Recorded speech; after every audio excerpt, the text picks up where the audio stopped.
அனைத்து தமிழ் மக்களுக்கும் கணேஷின் பணிவான வணக்கம். என்னோட சேனல் சப்ஸ்கிரைப் பண்ணாதவங்க சப்ஸ்கிரைப் பண்ணிக்கோங்க. உங்களுக்கு ஃப்ரீயாக டிமேட் அக்கௌண்ட் வேணும்னா என்னோட வீடியோ டிஸ்கிரிப்ஷனில் ஃப்ரீயாக டிமேட் அக்கௌண்ட் லிங்க் கொடுத்துருக்கேன். ஸோ ஜாயின் பண்ணாதவங்க ஜாயின் பண்ணிக்கோங்க. ஸோ வாங்க ஃப்ரெண்ட்ஸ், மார்க்கெட் பற்றி டிஸ்கஸ் பண்ணலாம். ஸோ ஃப்ரைடே ஒரு கண்டிஷன் கொடுத்துருந்தேன். 80% எல்லா ஸ்கிரிப்ட்டுமே பார்த்தீங்கன்னா ஒரு கேப் அப்பில் ஓப்பன் ஆகக்கூடிய ஒரு பாசிபிலிட்டிஸ் இருக்குது அப்படின்னு சொல்லியிருந்தேன். அதே மாதிரி தான் நடந்தது. ஸோ பேங்க் நிஃப்டி பார்த்தீங்கன்னா கேப் அப்பில் ஓப்பன் ஆனால் கூட 215 minutes candle red colour candle form ஆனால் ஸோ அகைன் கீழே வரதுக்கான ஒரு பாசிபிலிட்டி இருக்குது அப்படின்னு சொல்லியிருந்தேன். ஸோ அதுவும் அதே மாதிரி தான் நடந்தது. ஆனால் பெரிய மூவ்மெண்ட் இல்லை. அதாவது ரெண்டுமே நடந்தது, ரெண்டு பக்கமே பார்த்தீங்கன்னா யூஸ் இல்லாத மாதிரி நடந்தது. அது எப்படின்னா, இப்போ காலையிலே போயிட்டிங்கன்னா ஓப்பன் ஹை சேமாக தான் இருந்தது. பேங்க் நிஃப்டியை பொறுத்த வரைக்கும் 51,579. ஸோ ஓப்பன் அண்ட் ஹை சேமாக இருந்தால் ஸோ எப்போவுமே பார்த்தீங்கன்னா ஒரு நல்ல ஃபால் எதிர்பார்க்கலாம்.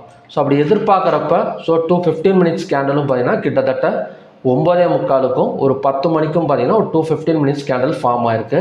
ஸோ அந்த இடத்துல புட் ஆப்ஷன் எடுத்திருந்தால் கொஞ்சம் தான் ப்ராஃபிட் கிடச்சிருக்கும். அதுக்கப்புறம் பார்த்தீங்கன்னா மார்க்கெட் கீழே இறங்கவே இல்லை. சரி, கீழே தான் இறங்கல, ஸோ மேலேயாச்சும் போகணும்னு பார்த்தா ஸோ அந்த இடத்துல லாஸ்ட் ஒரு 2:30 மணிக்கு மேலே 2 மணி 1:45 சம்திங் பார்த்தீங்கன்னா ஸோ அங்கேருந்து பார்த்தீங்கன்னா ஒரு 51,500 ஒரு 200 பாயிண்ட்ஸ். ஸோ இன்றைக்குமே பார்த்தீங்கன்னா ஒரு வாலட்டிலும் கிடையாது. வாலட்டல்னா கூட ஒரு பெரிய வாலட்டல் இல்லை. அதாவது பார்த்தீங்கன்னா ஆகஸ்ட் 29 கூட ஒரு நல்ல பெரிய வாலட்டல் நடந்தது. ஸோ இது ஃப்ரைடே எப்படி ஒரு சைட்வேஸில் கம்ப்ளீட் ஆனுச்சோ ஸோ சேம் அதே மாதிரி தான். ஆனால் ரெண்டு பக்கமுமே பார்த்தீங்கன்னா கால் ஆப்ஷனும் சரி புட் ஆப்ஷனும் சரி ஆப்ஷன் ரைட்டர்ஸ் அதிகமாக இருக்காங்க. ஸோ இன்றைக்கி பொறுத்த வரைக்கும் ஸோ நிஃப்டி பார்க்கலாம். ஸோ நிஃப்டியும் சேம் அதே மாதிரி தான். மார்க்கெட் ஒரு கேப் அப்பில் ஓப்பன் ஆனது, கீழே இறங்கிடுச்சு. ஸோ ஃபின் நிஃப்டி ஒரு வாலட்டைல் தான். கிட்டத்தட்ட பார்த்தீங்கன்னா லாஸ்ட் ஒரு பையில் தான் க்ளோஸ் ஆகிருக்கு. ஸோ ஃபின் நிஃப்டி இன்றைக்கி போட்டிருக்கிற மாதிரி சேம் கேண்டல் பேட்டர்ன் பார்த்தீங்கன்னா கிட்டத்தட்ட ஒரு 4 நாளாகவே போட்டிருக்கு. நீங்கள் போய் செக் பண்ணி பாருங்கள். 15 மினிட்ஸ் கேண்டல் வச்சு பார்த்தீங்கன்னா தெரியும். ஃபஸ்ட்டு ஓப்பன் ஆகுது, ஹை போகுது, கீழே வருது, மேலே வருது. அதான் வாலட்டைல் தான். கிட்டத்தட்ட பார்த்தீங்கன்னா ஒரு 4 நாளாகுமே. ஸோ நாளைக்கு எக்ஸ்பைரி ஸோ எப்படி இருக்குன்னு பார்த்தீங்கன்னா நீங்களே நினச்சிக்கோங்க, ஒரு வாலட்டைல் மார்க்கெட் தான் இருக்கும். ஸோ நாளைக்கு ஃபின் நிஃப்டியில் கொஞ்சம் ஹீரோ ஜீரோ ட்ரேடெல்லாம் பார்த்தீங்கன்னா கொஞ்சம் நல்லா ஒர்க் ஆகக்கூடிய ஒரு பாசிபிலிட்டிஸ் ஃபின் நிஃப்டியில் இருக்குது. ஸோ வாலட்டைலில் இருக்கிறப்ப ஹீரோ ஜீரோ ட்ரேடெல்லாம் பார்த்தீங்கன்னா கொஞ்சம் நல்லா ஒர்க் ஆகும். ஸோ ஃபின் நிஃப்டி கொஞ்சம் பார்த்து கொஞ்சம் என்ன சொல்கிறதுனா யூஸ் பண்ணிக்கோங்க. ஸோ மிட் கேப் நிஃப்டி நல்ல ஒரு பிரேக்கப்புங்க. காலையிலேயே பார்த்தீங்கன்னா ஸோ நல்ல ஒரு என்ன சொல்கிறதுனா ஒரு நியூ ஆல் டைம் ஹை, இதுக்கு முன்னாடி இருந்த ஆல் டைம் ஹை கிரியேட் பண்ண ஒரு new all time high create ஆணுச்சு. ஸோ மார்க்கெட் கண்டிப்பாக மேலே வந்துடும் அப்படின்னு நினச்சேன். அதுவுமே பார்த்தீங்கன்னா கொஞ்சம் கீழே இறங்கிடுச்சு. கீழே இறங்கி லாஸ்ட்டு 13,150 ஒரு பை எடுத்தது. லாஸ்ட் கேண்டல் பை எடுத்து என்ன பண்ணுறது? ஸோ ஃபஸ்ட்லேருந்தே கொஞ்சம் பை எடுத்தால் தான் நமக்கு ப்ராஃபிட் கிடைக்கும். ஸோ லாஸ்ட் கேண்டல் பை எடுத்திங்கன்னா ஸோ கண்டிப்பாக ப்ராஃபிட் கிடைக்கிறது ரொம்ப கஷ்டம்தான். ஸோ இதுவுமே பார்த்தீங்கன்னா அவ்வளோ பெரிய மூமெண்ட்டெல்லாம் இல்லை. Sensex volatile. ஸோ எல்லாமே பார்த்தீங்கன்னா நல்ல ஒரு மூமெண்ட். ஒரு ஒன் சைடு மார்க்கெட்டே தரமாட்டேங்குது. கிட்டத்தட்ட ஒன் சைடு மார்க்கெட்டெல்லாம் கொடுத்து எந்த இடத்துலனா ஸோ ரொம்ப தூரம் போக வேண்டியதாக இருக்குது. ஒன் சைடு மார்க்கெட்டெல்லாம் நம்ம எதிர்பார்க்கணும் அப்படின்னா ஒன் சைடு மார்க்கெட்டே இல்லை. கிட்டத்தட்ட எங்கேயுமே இல்லை one side market. Gap down என்னைக்கு விழுந்ததோ ஆகஸ்ட் 2 5 ஒரு கேப் டவுன் விழுந்தது. ஸோ அது என்னைக்கு விழுந்ததோ அது எந்த இடம் தெரியுதுங்களா? அந்த ஹிண்டன்பர்க் ப்ராப்ளம். அந்த கேப் டவுன், அந்த ஹிண்டன்பர்க் அந்த அதானி குடும்பம் அந்த செபி சேர்பர்சன் எல்லாம் மாட்டினாங்க அப்படின்னு அந்த நியூஸ் வந்ததில்ல. ஸோ அந்த இடத்துல விழுந்த கேப் டவுன்லேருந்து ஸோ மார்க்கெட் ஒரு மாதிரியாக தான் போயிட்டுருக்கு. ஸோ ஹிண்டன்பர்க் நிறுவனம் யாருக்கு ஆப் வச்சதுன்னு தெரில. ஆனால் ரீட்டைல் ட்ரேடர்ஸுக்கு மட்டும் ஆப் வச்சுருக்குன்னு மட்டும் தெரியுது. ஸோ அந்த இடத்துல மார்க்கெட் நல்ல ஒரு பை தான். ஆனால் இன்ட்ராடே பண்ணணும்ல. ஒரு பைனா ஒரு ஃபியூச்சர்ஸ் நம்ம பை எடுத்தால் ஸோ மேலே வரதுக்கான ஒரு பாசிபிலிட்டி இருக்குதுன்னு சொல்லிட்டு நம்ம வெயிட் பண்ணலாம். பட் இன்ட்ராடேக்கு யூஸ்ஃபுல்லாக இருக்குதுன்னு பார்த்தீங்கன்னா ஒரு சின்ன ப்ராஃபிட்டில் தான் பார்த்தீங்கன்னா கட் பண்ணுற மாதிரி இருக்குதே தவிர ஒரு ப்ரீமியம் ப்ரைஸ் எடுத்து ஒரு 200-300 பாயிண்ட்ஸ் எல்லாம் நம்ம எய்ம் பண்ணி ஸோ ஒரு பெரிய ப்ராஃபிட் புக் பண்ண முடியாத சூழ்நிலை தான் மார்க்கெட் இன்றைக்கி இருக்குது எப்போவுமே. அதாவது பார்த்திங்கன்னா ஒரு 1 வீக்காக. ஸோ நாளைக்கு பார்க்குறதுக்கு முன்னாடி ஓப்பன் இன்ட்ரெஸ்ட் டேட்டாஸ் பார்க்கலாம். So open interest datas bank நிஃப்டியில் ஈக்குவலாக இருக்குது. நிஃப்டி 50ல் கால் ஆப்ஷனை செல் பண்ணி புட் ஆப்ஷனை பை பண்ணியிருக்காங்க. ஃபின் நிஃப்டியில் கால் ஆப்ஷனை பை பண்ணி புட் ஆப்ஷனை செல் பண்ணியிருக்காங்க. சென்செக்ஸில் ஈக்குவலாக இருக்குது. மிட் கேப் நிஃப்டியில் கால் ஆப்ஷனை பை பண்ணி புட் ஆப்ஷனை செல் பண்ணியிருக்காங்க. ஸோ மிட் கேப்பில் கால் ஆப்ஷனை கொஞ்சம் ஹெவியாக பை பண்ணியிருக்காங்க. ஸோ அடுத்தது ஸோ ஃபின் நிஃப்டியில் நாளைக்கு எக்ஸ்பைரி பார்த்தீங்கன்னா கால் ஆப்ஷனை பை பண்ணி புட் ஆப்ஷனை செல் பண்ண மாதிரி தான் க்ளோஸ் வச்சு நடந்திருக்கு. ஸோ ஸ்டாக்ஸ் வந்து என்எஸ்சியில் 2880 ஸ்டாக்ஸ் வந்து ட்ரேட் ஆகிட்டுருக்கு. ஸோ ஓப்பனாக அதாவது பார்த்திங்கன்னா பாசிட்டிவ் சைடு வந்து 1169, நெகட்டிவ் சைடு வந்து 1631 ட்ரேட் ஆகிட்டுருக்கு. ஸோ அன்சேஞ்சு 80, 52 வீக்ஸ் ஹையை வந்து 183 ஸ்டாக்ஸ் வந்து கிரியேட் பண்ணியிருக்கு. 52 வீக் லோ வந்து 22 ஸ்டாக்ஸ், 123 ஸ்டாக்ஸ் அப்பர் சர்க்கியூட்லேயும் 90 ஸ்டாக்ஸ் வந்து லோயர் சர்க்கியூட்லேயும் பார்த்திங்கன்னா க்ளோஸ் ஆகிருக்கு. ஸோ அடுத்தது பேங்க் நிஃப்டி லெவல்ஸ் பார்க்கலாம். ஸோ பேங்க் நிஃப்டி நாளைக்கு ரெசிஸ்டன்ஸ் ஆக்ட் ஆகக்கூடிய இடம் பார்த்தீங்கன்னா 51,580, பிவோட் பாயிண்ட் வந்து 51,437, சப்போர்ட் வந்து 51,295. இன்றைக்கி ஹை வந்து 51,579, லோ வந்து லோ வந்து தப்பாக மார்க் பண்ணியிருக்கான்னு நினைக்கிறேன். ஸோ அது மட்டும் பார்த்துக்கலாம், ஒரு நிமிஷம் இருங்க. பேங்க் நிஃப்டியில்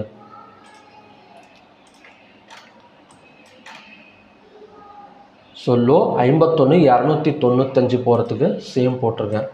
ஸோ 51,295.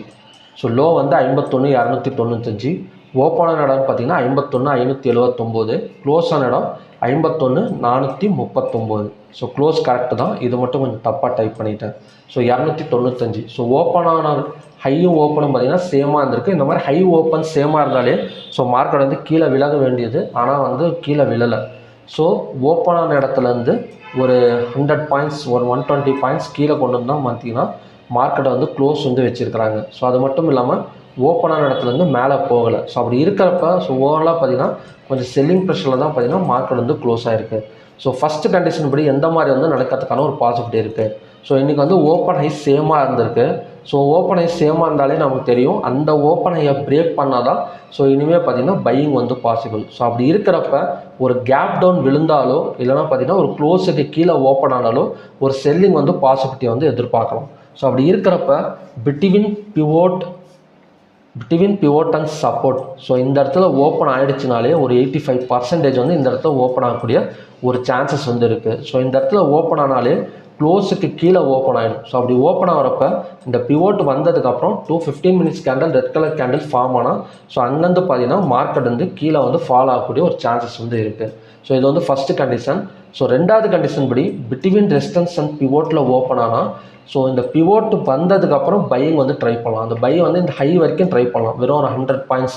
இந்த ஹையவும் பிரேக் ஆகிடுச்சு, இந்த ஹையவும் பிரேக் வச்சு ஒரு 5 மினிட்ஸ் கேண்டில் க்ளோஸ் வச்சது அப்படின்னா ஸோ அகைன் வந்து மார்க்கெட் வந்து மேலே வரதுக்கான ஒரு சான்சஸ் இருக்குது.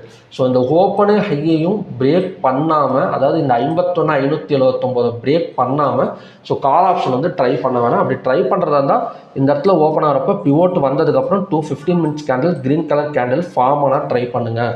ட்ரை பண்ணிவிட்டு ஒரு 100 பாயிண்ட்ஸ் இவ்வளோ தூரம் மட்டும் ட்ரை பண்ணுங்கள். ஸ்டாப் லாஸ் ட்ரையல் பண்ணிகிட்டே போகலாம். சப்போஸ் இதையும் பிரேக் பண்ணி ஒரு 5 மினிட்ஸாக 15 மினிட்ஸ் கேண்டில் க்ளோஸ் வச்சது அப்படின்னா ஸோ மார்க்கெட் அகைன் வந்து மேலே வந்துடும். இது வந்து ரெண்டாவது கண்டிஷன். ஸோ மூணாவது கண்டிஷன் படி ஒரு கேப் டவுனில் ஓப்பன் ஆனால் எப்படி வந்து நடக்கும். ஸோ கேப் டவுனில் ஓப்பன் ஆனால் உங்களுக்கே தெரியுது, இந்த இடம் தான் சப்போர்ட் ரேஞ்ச் வந்து 51,085. ஸோ கேப் டவுனில் ஓப்பன் ஆனால் 51,085 வரைக்கும் மார்க்கெட் வந்து கீழே வரதுக்கான சான்சஸ் இருக்குது. ஸோ அதுவுமே பார்த்திங்கன்னா ஒரு 100 to 150 பாயிண்ட்ஸ் தாங்க. ஸோ அதுக்கு மேலே கீழே வரணும்னா செல்லிங் ப்ரெஷர் அதிகமாக இருந்தால் தான் பார்த்திங்கன்னா மார்க்கெட் வந்து கீழே வரும். எல்லாம் அங்கேருந்துட்டு பார்த்திங்கன்னா மறுபடியும் ஒரு வாலட்டைல் தான். ஸோ மார்க்கெட்டில் ஏதாவது ஒரு சைடு வந்து ஒரு நல்ல மூவ்மெண்ட் கொடுத்தா தான் ஸோ அடுத்தடுத்து பார்த்திங்கன்னா ஒரு ஸ்ட்ராங் சப்போர்ட் அண்ட் ரெசிஸ்டன்ஸ் வந்து நமக்கு வந்து கிடைக்கும். ஸோ ஃபுல்லாக பார்த்திங்கன்னா ஒரு வாலட்டைல், ஒரு சைட்வேஸ், ஸோ இந்த மாதிரி ஒரு சின்ன சின்ன பாயிண்டில் தான் ஒரு 100, 150, 200 பாயிண்ட்ஸ்லேயே தான் மார்க்கெட் வந்து ஸோ இப்போதைக்கு வந்து ரன் ஆகிட்டுருக்கு. ஸோ அதனால் கொஞ்சம் வந்து பார்த்து நம்ம கேர்ஃபுல்லாக ட்ரேட் பண்ணிக்கிறோம். அது மட்டும் இல்லாமல் ஓவர் ட்ரேட் வந்து பண்ணக்கூடாது. ஸோ ஸ்டாக்ஸ் பார்க்கலாம். ஸோ 3 ஸ்டாக்ஸ் வந்து ஹையாக பிரேக் பண்ணால் மேலே வரும்னு சொல்லியிருந்தேன். ஸோ பந்தன் பேங்க் ஸோ ஹையாக பிரேக் பண்ணிவிட்டு 203.57 வரைக்கும் வந்திருக்கு. ஸோ அதே மாதிரி ஆக்சிஸ் பேங்க்கும் சொல்லியிருந்தேன், ஹையாக பிரேக் பண்ணால் 1190 வரைக்கும் டார்கெட் எய்ம் பண்ணலாம் அப்படின்னு. எக்ஸாக்டாக பார்த்தீங்கன்னா ஸோ ஹைங்கிற இடம் வந்து 1183, அது ஒரு 7 பாயிண்ட்ஸ் 8 பாயிண்ட்ஸ் பக்கம் பாசிட்டிவ் சைட் கொடுத்துருக்கு. இண்டஸ் ஐஎன்டி பேங்க்கும் அதே மாதிரி தான் ஹையாக பிரேக் பண்ணால் மேலே வந்துடும் சொல்லியிருந்தேன். ஸோ அதுவும் பார்த்தீங்கன்னா 140, 1449 வரைக்குமே வந்திருக்கு. ஸோ நாளைக்கு வந்து எந்த மாதிரி பேங்க்ஸோட சப்போர்ட் அண்ட் ரெசிஸ்டன்ஸ் பார்க்க போகிறோம் அப்படின்னா PNB bank. So PNB bank ஒரு நண்பர் ரொம்ப நாளாக கேட்டிருந்தார் 120 above வருமா அப்படின்னா. ஸோ இந்த ரெசிஸ்டன்ஸ் இப்போ வந்து டச் பண்ணியிருக்கிற ரெசிஸ்டன்ஸ் வந்து 117.50. ஸோ இந்த ரெசிஸ்டன்ஸ் இல்லைனா பார்த்தீங்கன்னா ஆகஸ்ட் 22 ஹை வந்து 117.90. ஸோ 118க்கு மேலே வந்தால் 120 அபோவ்ங்கிறது ஈஸியாக வந்துடும். ஏன்னா இந்த ஆல்ரெடி பார்த்தீங்கன்னா ஒரு கேப் டவுன் இருக்குது. ஸோ அந்த கேப்பை வந்து ஃபில் பண்ணால் ஸோ மார்க்கெட் வந்து மேலே வரதுக்கான ஒரு பாசிபிலிட்டி இருக்குது. இப்போதைக்கான ரெசிஸ்டன்ஸ் ஜோன் வந்து 117.50, சப்போர்ட் வந்து 113.60. இது ஏதாவது ஒரு இடத்துல வந்தால் ஸோ கண்டிப்பாக வந்து ஒரு 2 or 3 பாயிண்ட்ஸ் வரைக்கும் ஒரு வால்டைல் எடுக்கிறதுக்கான ஒரு பாசிபிலிட்டி இருக்குது பிஎன்பி பேங்க்கில். ஸோ அடுத்தது State Bank of India. So State Bank of India நல்ல ஒரு ரெசிஸ்டன்ஸ் ஜோனில் மாட்டிருக்கு இப்போதைக்கு 823.45. ஸோ அந்த இடத்துல வந்ததுக்கப்புறம் நம்ம வந்து செல்லிங்கில் ஃபோக்கஸ் பண்ணால் அங்கேருந்து பார்த்திங்கன்னா ஒரு 811.80 வரைக்குமே வரதுக்கான ஒரு சான்சஸ் வந்து இருக்குது எஸ்பிஐ பேங்க்கில். ஸோ எஸ்பிஐ பேங்க் ஒரு நல்ல ஒரு ரெசிஸ்டன்ஸ் ஜோனில் தான் நிற்குது. ஸோ அடுத்தது